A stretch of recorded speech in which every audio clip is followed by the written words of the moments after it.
लड़का बनी बहू। पूरे 28 साल का हो चुका था ऋषभ, लेकिन शादी करने को तैयार ही नहीं था। माँ बाप पूरी तरह से परेशान हो चुके थे। जब भी किसी लड़की का रिश्ता ऋषभ के लिए लेकर आते तो वो शादी करने से साफ मना कर देता, चाहे लड़की कितनी भी सुंदर, कितनी भी अच्छी क्यों ना हो। ऋषभ के माँ बाप को इसकी वजह समझ में नहीं आ रही थी। अरे ऋषभ बेटा, अच्छी खासी नौकरी लग गई है, दिखता भी इतना अच्छा है, आखिर बात क्या है, तुझे शादी क्यों नहीं करनी? देख, तू हमारा इकलौता बेटा है। अगर तू शादी नहीं करेगा तो कैसे काम चलेगा? लेकिन मैं शादी करना ही नहीं चाहता। मुझे कोई लड़की पसंद नहीं आती। अरे बेटा, अगर कोई लड़की तुझे पसंद हो तो उससे शादी कर ले, हमें कोई ऐतराज नहीं है। हाँ ऋषभ बेटा, अब देख, तेरी माँ से भी काम नहीं होता। घर में एक बहू आ जाएगी तो कम से कम घर का माहौल भी अच्छा होगा और तेरी माँ को मदद भी मिल जाएगी। लेकिन मम्मी पापा कहा ना, मुझे लड़कियां पसंद ही नहीं आती। अरे लड़कियां पसंद नहीं आती तो क्या लड़का पसंद आता है? वो तो वक्त आने पर ही पता चलेगा। ऋषभ की बात सुनकर उसके माँ और पापा का सर चकरा जाता है। कुछ दिनों के लिए ऋषभ अपने ऑफिस के काम से शहर से बाहर जाता है और जब लौट कर आता है तो सामने का नजारा देखकर उसके माँ पापा बेहोश होते होते रह जाते हैं। अरे ये क्या, ये तुम्हारे साथ कौन है? माँ, ये दीपक है, मेरी पत्नी। हम दोनों ने शादी कर ली है। दीपक तुम्हारी पत्नी कैसे हो सकता है? अरे दीपिका होती तो बात समझ में भी आती। ये तो लड़का है। तो क्या हुआ पापा, आजकल तो ये सब फैशन में है और मैंने आपको बताया था कि मुझे लड़कियां पसंद नहीं आती। अरे तो इसका मतलब ये थोड़ी है कि तुम दीपक को दीपिका बनाकर ले आओगे। मुझे बहू चाहिए, बहू के रूप में, ये आदमी नहीं। लेकिन मम्मी जी, मैं आपकी बेटे से बहुत प्यार करती हूँ, मेरा मतलब करता हूँ। अरे इसको तो करता हूँ करती हूँ का अंतर भी नहीं पता। लेकर जाए इसे वापस। अगर आपने इसे घर से बाहर निकाला पापा तो मैं भी इसे के साथ चला जाऊंगा। मैं ऋषभ के बिना जी नहीं सकती, मेरा मतलब जी नहीं सकता। हमारा जिंदगी भर का साथ है, प्लीज हमें अलग मत कीजिए मम्मी जी, पापा जी। हे भगवान, ये तूने क्या दिन दिखाया? मेरे बेटे को थोड़ी अकल दे दे, लड़के को बहू बनाकर घर में ले आया है।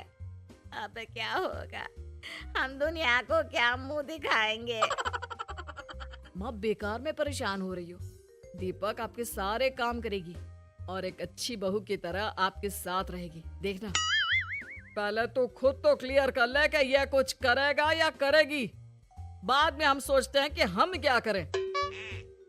बहू के आने के बाद क्या करते हैं, मुंह दिखाई की रस्म, तो आप भी वही कर लीजिए। आप चाहे तो मैं पूरे मोहल्ले में न्योता दे आती हूँ। अरे रहने दे, तेरी वजह से बेइज्जती और ज्यादा होगी।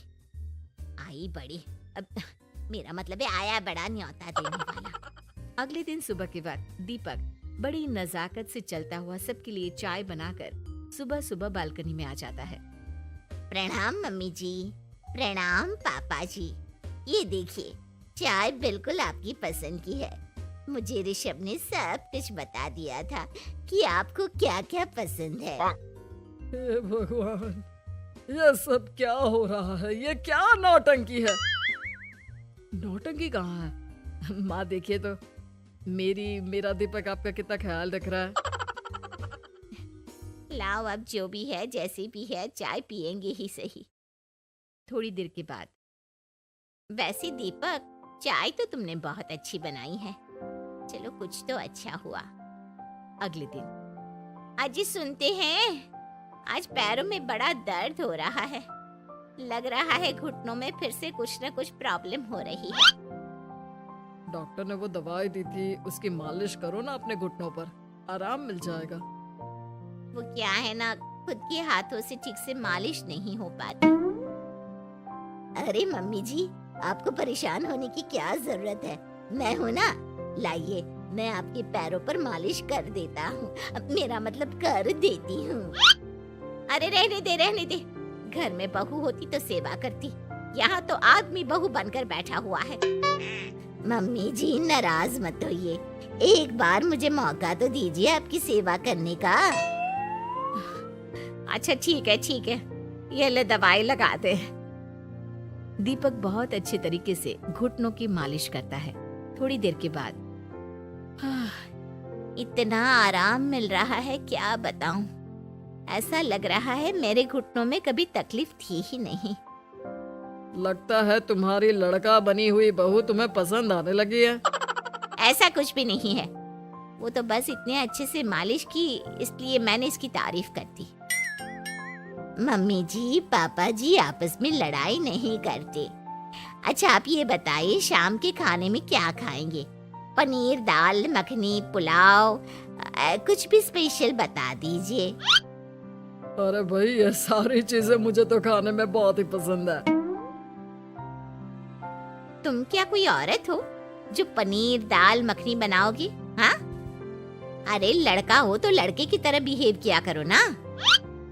भले ही मैं लड़का हूँ तो क्या हुआ, अब तो मैं ऋषभ की पत्नी और आपके घर की बहू हूँ, तो मुझे उसी तरह से रहना पड़ेगा ना। अच्छा ठीक है, जो तुम्हें पसंद है बना लो। आदमी रसोई में खाना बनाते हुए कैसे लगते हैं जरा मैं भी तो देखूं। शाम को दीपक सबके लिए अच्छा सा खाना बनाकर डाइनिंग टेबल पर लगा देता है। ऋषभ ऑफिस से जब लौट कर आता है, सब लोग खाना खाने के लिए बैठ जाते हैं। अरे वाह, क्या गजब का पनीर और दाल मखनी बनाई है। ऐसा जायका तो होटल के खाने में भी नहीं आता। दीपक कितना अच्छा खाना बनाती हो, मेरा मतलब बनाते हो। तुम्हारी इसी अदा की वजह से तो मुझे तुमसे प्यार हो गया। अरे बहुत हो गया, आदमी होकर आदमी से प्यार करते हो। अरे लेकिन कुछ भी कहो, जरा खाना खा कर तो देखो ऋषभ की माँ, मजा आ जाएगा।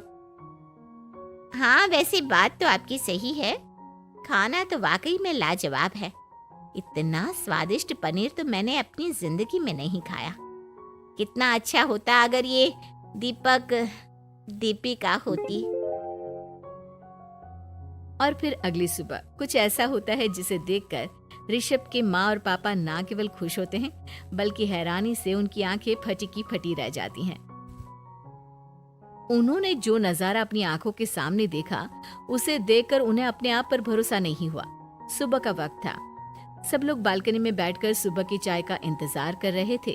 तभी रसोई में से एक बहुत ही खूबसूरत लड़की जिसके लंबे लंबे बाल थे और जिसने साड़ी पहनी हुई थी, हाथ में चाय की ट्रे लेकर वहां आती है। अरे ये कौन है? रातों रात हमारा लड़की बहू बन गया क्या? मुझे लगता है कोई सपना देख रहा है। इतनी सुंदर बहू तो हमने सपने में भी नहीं देखी। देखा माँ, जादू हो गया जादू। अरे लेकिन ये है कौन? तुम्हारा वो आदमी वाला पत्नी कहाँ चला गया? आपने मुझे पहचाना नहीं? मैं दीपक नहीं दीपिका हूँ। इतने दिन से लड़के के कपड़े पहनकर आपके घर में आपकी बहू बनी हुई थी। माँ ये दीपक नहीं, दरअसल ये दीपिका थी, लेकिन इसे लड़कों की तरह रहने का शौक था और इसे लड़की की तरह रहना मंजूर नहीं था, इसलिए मैं इसे लड़के के रूप में आपकी बहू बनाकर यहाँ ले आया। तो फिर अचानक ये उसका हृदय परिवर्तन और रूप परिवर्तन कैसे हो गया? वो क्या है ना, मुझे बाद में एहसास हुआ कि आप लोग इस बात को लेकर बहुत दुखी हैं कि आपकी बेटी ने एक लड़की के साथ शादी की है, इसलिए मैं अपने असली रूप में वापस आ गई। हमने कोई पुण्य कर्म किए होंगे जो तुम्हारे जैसा, मेरा मतलब तुम्हारे जैसी बहू मिली, इतनी खूबसूरत और इतना ख्याल रखने वाली। भला हो भगवान का कि हमें लड़की बहू मिली है, लड़का बहू नहीं।